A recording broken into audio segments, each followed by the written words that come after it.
Selamat sore Tribuners, senang sekali saya Mesya Marasabesi bisa menyapa Anda kembali di Tribun Ambon hari ini edisi 7 Oktober 2024. Di mana sejumlah informasi terbaru dari Kota Ambon dan sekitarnya akan kami hadirkan untuk Anda. Kita mulai dengan berita pertama. Nekat jualan di badan jalan Pasar Madika Ambon disanksi 3 bulan bui atau denda 50 juta rupiah. Pedagang yang berjualan di badan jalan dan trotoar kawasan Madika terancam dipenjara selama 3 bulan hingga denda 50 juta rupiah. Hal itu tertuang dalam peraturan daerah Provinsi Maluku nomor 10 tahun 2022 tentang penyelenggaraan ketentraman, ketertiban umum, dan perlindungan masyarakat. Di mana paragraf 2 tentang tentram dan tertib jalan pasal 7 menyebutkan setiap orang dilarang menghambat dan atau menutup fungsi ruang milik jalan dengan A. menempatkan barang, B. menggelar lapak dagangan atau sejenisnya, C. mendirikan warung tenda, warung semi permanen atau sejenisnya, kemudian D. membuat atau memasang portal, E. meletakkan benda atau barang sebagai penghalang jalan, F. membuat atau memasang tanggul jalan, memarkir kendaraan bermotor, H. mengadakan acara seremonial untuk kepentingan pribadi, I. memasang media informasi dan atau iklan, dan atau J. mendirikan bangunan tanpa izin sesuai peraturan perundang-undangan. Pelanggaran terhadap pasal 7 diatur dalam pasal 49 dimulai dari sanksi administratif berupa teguran lisan hingga pencabutan izin. Jika masih dilanggar maka akan dikenakan sanksi pidana yang diatur dalam pasal 49 ayat 4 yang berbunyi sanksi pidana sebagaimana dimaksud pada ayat 1 berupa pidana kurungan paling lama 3 bulan atau denda paling banyak 50 juta rupiah. PLT Kepala Bidang Perdagangan Dalam Negeri atau PDN Disperindak Provinsi Maluku, Rofri Watimuring menjelaskan, dalam mengatur pedagang di Pasar Madika, pemerintah telah melakukan pendekatan awal, mulai dari imbauan lisan tertulis serta pemasangan baliho guna melarang pedagang berjualan di badan jalan dan trotoar. Pemerintah pun telah membentuk tim terpadu penataan Pasar Madika yang terdiri dari unsur pemerintah, TNI Polri, dan Kejaksaan. Selanjutnya proses memasukkan pedagang ke dalam gedung baru Mardika kini tiba pada tahap penegakan aturan. Jika pedagang masih melawan aturan dan kedapatan berjualan di badan jalan, maka pedagang tersebut akan dibawa ke pos yang sudah disediakan tim terpadu.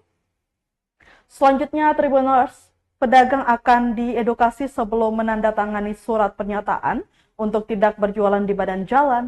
Jika masih dilanggar, maka akan diproses sesuai ketentuan hukum.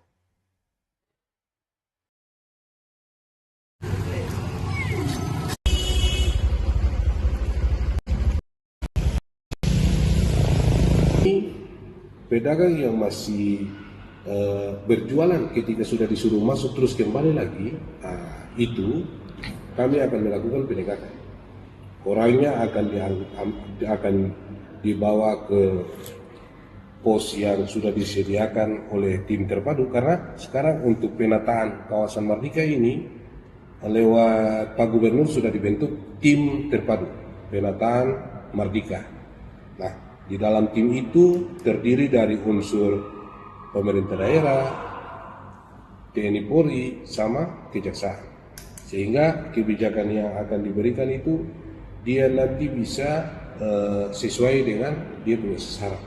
Nah, pedagang yang berjualan di luar gedung ini akan diangkat bawa di pos yang sudah dibentuk itu dan akan diedukasi di situ. Setelah diedukasi akan dibuat surat pernyataan. Setelah dibuat surat pernyataan, kalau dia masih melanggar lagi, dan akan ditindak sampai dengan perlakuan ketentuan pidana di situ. Karena di dalam Perda nomor 10 tahun 2022 itu sanksinya itu ada sampai dengan tuntutan pidana.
Kita ke berita selanjutnya, Tribuners, Kadis Perindak Maluku ingkar janji sampah Gedung Pasar Merdeka Ambon tak dibersihkan.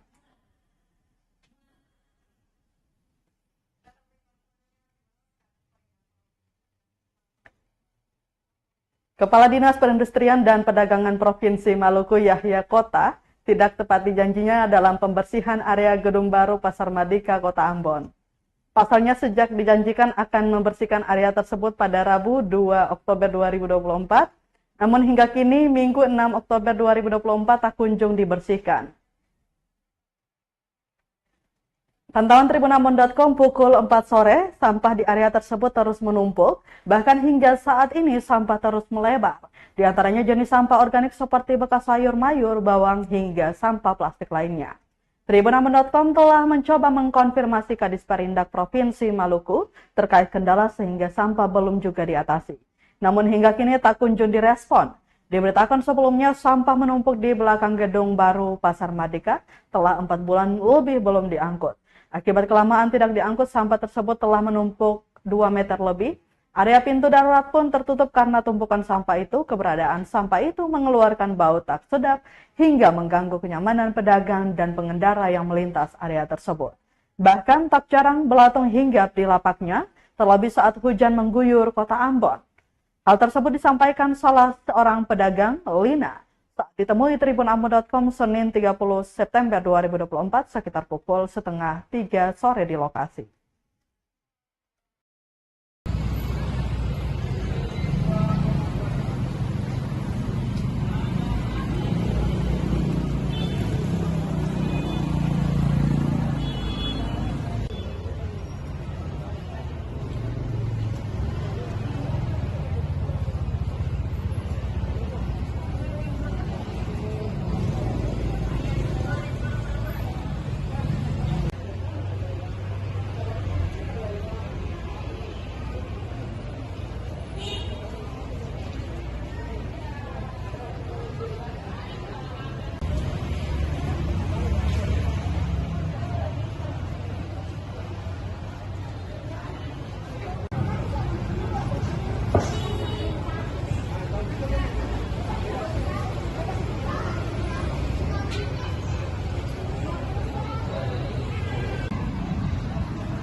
Kita beralih ke berita lainnya, Tribuners. Jasirah Timur Labuhan Kata sukses digelar, harap literasi masyarakat Maluku meningkat.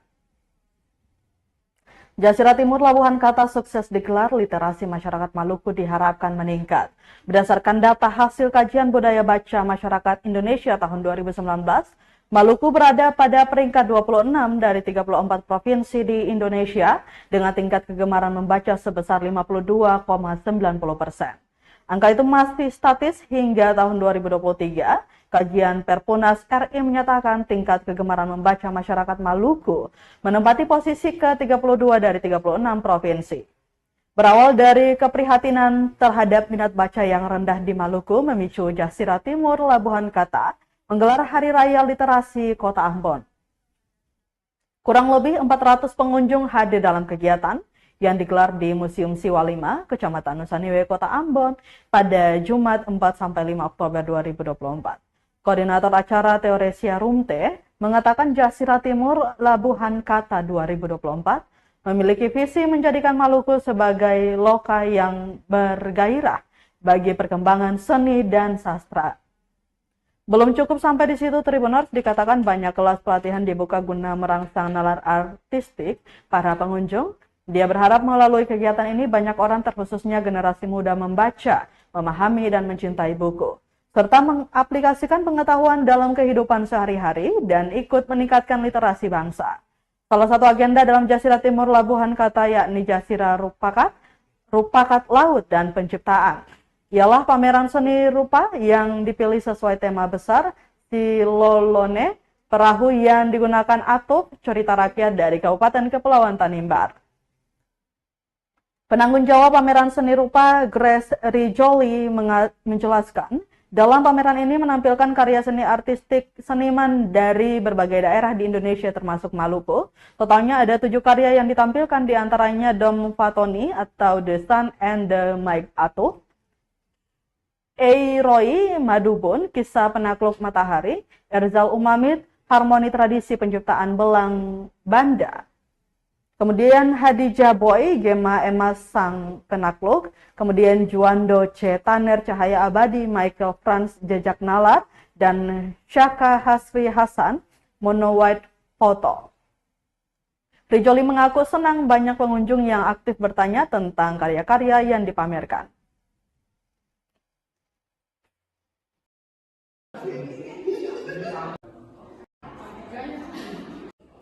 Ruang bersama untuk kita bisa mengenalkan buku-buku kepada anak-anak, kepada teman-teman, kepada siapa saja yang datang dan juga terlibat dengan kita, dan juga meluaskan pengetahuan lewat buku-buku yang sudah kita baca melalui diskusi-diskusi yang kita lakukan. Tapi juga ada banyak pelatihan yang kita lakukan untuk memang merangsang nalar artistik di dalam diri setiap pengunjung atau teman Jasirah yang datang. 7. Ada Dom Fatoni dari Semarang, lalu ada Hadijah dia anak Larike tapi kuliah di Bandung, ada Erzal Umamid, Michelle Franz, Roy Madubun, dan Syaka Hasan. Juga Juando Taner, itu SMA Sapere. Ya, Kakak mungkin selama 2 hari ini antusiasme pengunjung seperti apa mungkin? Antusiasme pengunjung kalau menurut beta itu cukup baik, karena maksudnya ini event literasi, jadi pengunjungnya tidak sebanyak event lain, tapi kalau untuk pengunjung mereka aktif mengunjungi, terutama di jam-jam setelah kelas. Jam-jam setelah kelas itu kan setelah 10-12, nah itu ada yang mengunjungi.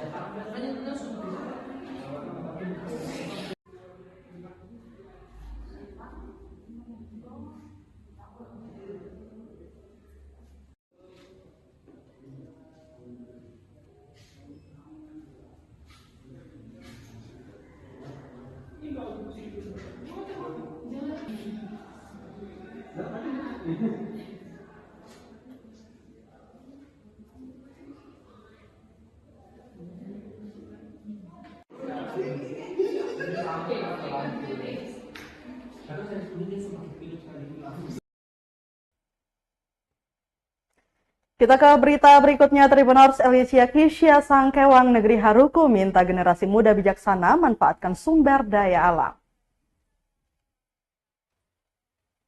Sekarang hari sudahlah malam, hingga dulu di sanana manfaatkan sumber daya alam secara arif dan bijaksana.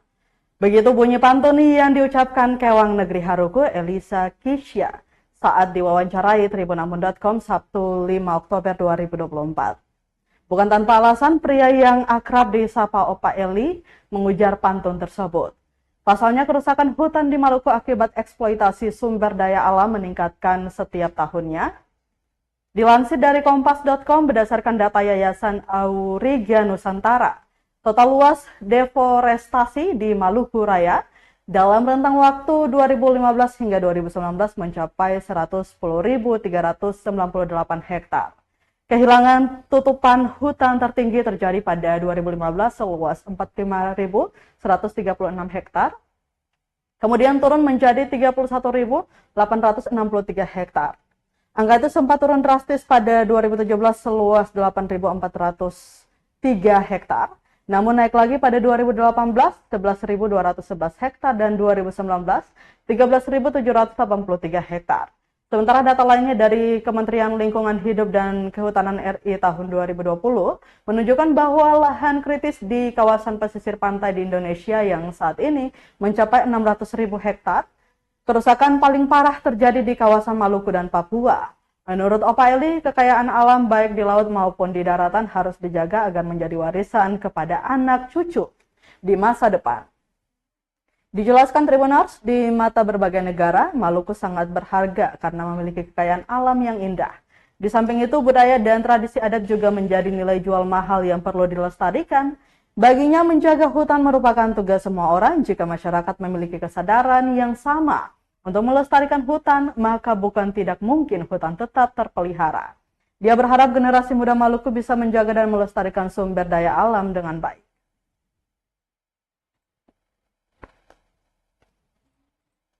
Dari sekarang itu sebelum terlambat. Karena pada suatu saat nanti semua yang kita miliki selama ini dari masa leluhur sampai sekarang yang ditinggalkan ini. Pada suatu saat kalau dia sudah tidak ada artinya lagi untuk orang Maluku. Maluku dikenal di mata dunia, dia tadi undang kemana-mana. Itu artinya bahwa masyarakat Maluku dengan semua kearifan yang ada, dengan semua yang mereka miliki sekarang ini, itu menjadi sangat berharga di mata dunia. Dan itu harus kita jaga karena satu-satunya menjadi nilai jual besar untuk Maluku di dunia ini, di mata dunia. Menurut Opa sendiri, tugas untuk menjaga lingkungan, menjaga hutan itu menjadi tugas siapa yang paling utama?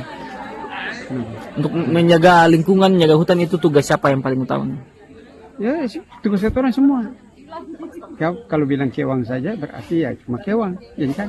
Tapi kalau masyarakat semua jaga berarti aturan-aturan yang sudah diatur itu kan semua orang kan masyarakat semuanya menjaga. Jadi alam ini ada ya karena itu ada. Kalau alam sudah rusak ya berarti itu kan rusak semua kan. Ya itu yang beta bilang, semua sumber daya alam ini ada. Maluku kaya dengan semua sumber daya alam. Tapi kalau tidak dijaga itu sulit juga. Sekarang hari sudah malam sehingga dulu di sana manfaatkan sumber daya alam secara arif dan bijaksana. Oke, baik. Terima kasih, Pak. Ya.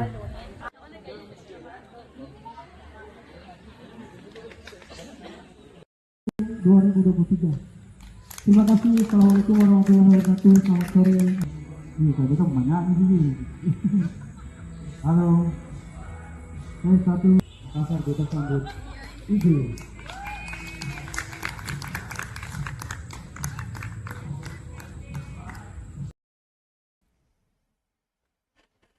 Tribuners, Taman Fatwahan di Maluku Tenggara tak terawat dan sepi pengunjung. Taman Fatwahan yang terletak di seputaran Fair, Kelurahan Hojang, Kecamatan Ki Kecil, Kabupaten Maluku Tenggara atau Malra, tampak dan tak terawat dan sepi pengunjung. Padahal taman ini dibangun dengan menggunakan APBN dengan alokasi anggaran kurang lebih 900 juta. Pantauan Tribunamon.com Senin 7 Oktober 2024. Papan nama taman yang dicat warna merah mulai pudar, menandakan nihil pemeliharaan oleh instansi terkait. Sedangkan rumput liar yang tumbuh nampak di babat tidak teratur. Juga pada sisi kiri dan kanan terdapat kursi dan meja yang baru saja dipasang di 6 titik. Sementara pohon bekas dipotong ditinggalkan begitu saja tanpa dirapikan terlebih dahulu. Wahana bermain anak-anak juga nampak terbengkalai, kusam, dan tak terawat. Usut punya usut, taman ini dirapikan mendadak karena direncanakan bakal menjadi tempat deklarasi pasangan calon Bupati Muhammad Tahir Hanubu dan Carlos Viali Rahantokna pada Sabtu 21 September 2024 lalu. Namun berhubung satu dan lain hal dipindahkan ke pelataran Stadion Maren, Idrus, salah satu pedagang kaki lima di kawasan tersebut, mengakui taman ini digunakan hanya pada saat tertentu. Menurutnya setelah dipindahkan lokasi malah pohon di dalam yang dibiarkan begitu saja. Padahal jika tertata rapi jadi tempat wisata bagi masyarakat Malra dan sekitarnya.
Masih dari Kabupaten Maluku Tenggara, Tribuners, update harga sembako di Maluku Tenggara hari ini sejumlah komoditas stabil. Update harga sejumlah sembako di Pasar Langgur Kabupaten Maluku Tenggara, Malra, terpantau pada Senin 7 Oktober 2024, sejumlah komoditas masih terpantau berada di posisi yang sama. Misalnya untuk gula curah jenis KBA per kilo dijual Rp20.000, sementara telur ayam yang diambil dari Surabaya masih sama Rp65.000. Telur lokal berada di posisi Rp63.000 per kilo, minyak kita masih tetap stabil berada di angka Rp20.000 per kilo. Sedangkan untuk komoditas beras terpantau masih sama, nihil lonjakan harga. Misalnya untuk beras merek Sumo kini dijual Rp19.000 per kilo, sebelumnya Rp18.000 per kilo. Sementara per karung ukuran 20 kilo dijual Rp350.000, sebelumnya Rp345.000. Untuk beras merek Mawar SR masih Rp18.000 per kilo, per karung 17 kilo dijual Rp280.000. Dan salah satu pedagang di Pasar Langgur mengatakan, memang tidak ada kenaikan untuk 1 bulan terakhir. Menurutnya jika melonjak pasti hanya ketersediaan stok menipis atau ada penimbunan dari beberapa oknum pedagang.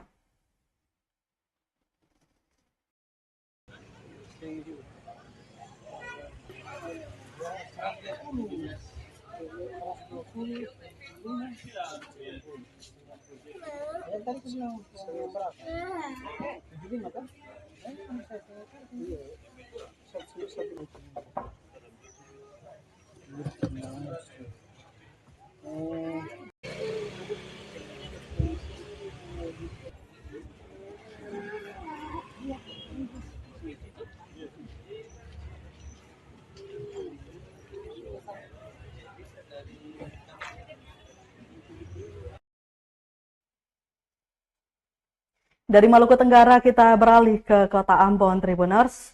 Di PAUD Sadar Lingkungan Desa Laha Ambon, bayar uang sekolah pakai sampah plastik.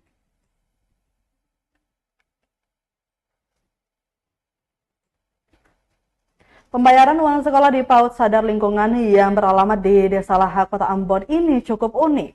Jika biasanya sekolah meminta pembayaran uang sekolah dengan uang, namun di PAUD Sadar Lingkungan ini pembayaran uang sekolah dengan sampah plastik. Kepala Sekolah PAUD Dasar Lingkungan, Kepala Sekolah PAUD Sadar Lingkungan, Santi Sainyakit mengatakan, program ini hadir setelah banyak orang tua murid kesulitan membayar uang sekolah. Program pembayaran uang sekolah dengan sampah plastik ini berlangsung sejak tahun 2019. Dijelaskan sampah yang dibayarkan oleh orang tua murid itu akan diolah dan dijual, hasil digunakan untuk pembayaran SPP siswa. Sampah yang diterima yakni botol aqua, tutup botol, tutup galon, kertas HVS, dan karton yang nantinya akan dijual kepada pengepul dengan harga bervariasi berkisar mulai dari Rp1.500 hingga Rp3.000 per kilogram. Sementara sampah plastik lainnya akan terkumpul dan diolah menjadi eco-brick untuk membuat perabot rumah tangga seperti kursi, meja, dan lainnya yang nantinya akan dipasarkan dengan harga hingga jutaan rupiah. Dari hasil penjualan sampah inilah yang digunakan untuk membayar iuran para siswa. Santi menjelaskan bahwa sistem pembayaran berbasis sampah ini tidak hanya membantu orang tua dari segi ekonomi, tetapi juga mengajarkan anak-anak pentingnya menjaga lingkungan sejak dini. Dari sistem berbayar sampah, PAUD Sadar Lingkungan berhasil meluluskan sebanyak 200 lebih siswa.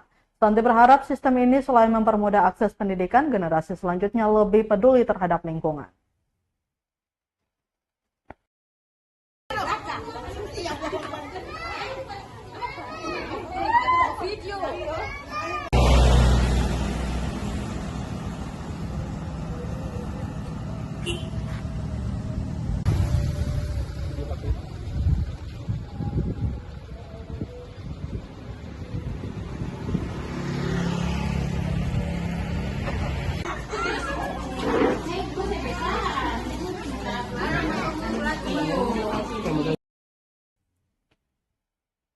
Kita ke berita terakhir, Tribuners. Pemuda Hatala'a, Negeri Hitu sukses gelar Maulid 2024, lebih dari 3.000 warga yang hadir.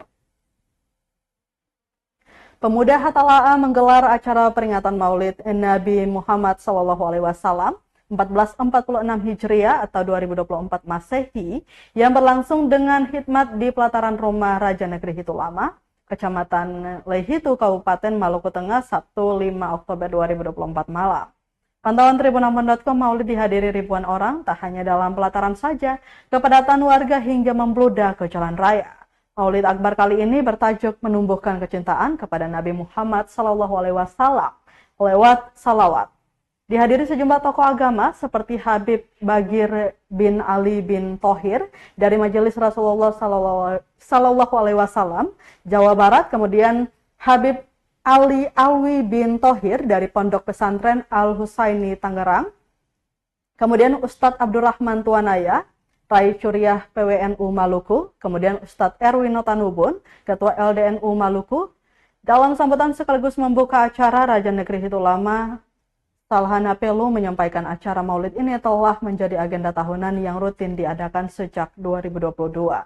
Antusias warga yang mengikuti acara juga sangat tinggi. Salhana menyebutkan pihak penyelenggara awalnya menargetkan kehadiran sekitar 3.000 orang, namun jumlah peserta yang hadir melebihi ekspektasi. Raja Negeri Hitu Lama juga memohon maaf jika ada hal-hal yang kurang berkenan bagi warga yang hadir dalam acara tersebut. Melalui acara ini, Tribunars, Salhana berharap dapat mempererat tali silaturahmi antar warga dan menanamkan nilai-nilai spiritual di dalam masyarakat. Acara Maulid Akbar ini dihadiri dengan ceramah dan doa bersama yang dipimpin oleh Habib Bagir bin Ali bin Thohir, menambah kehikmatan dan spiritualitas dalam perayaan tersebut.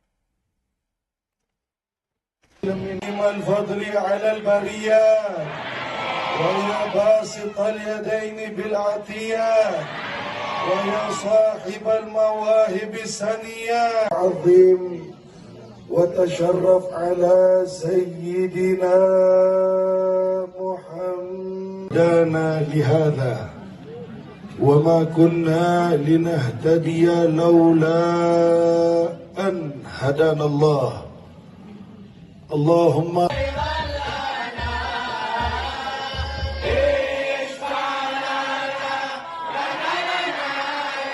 سيدنا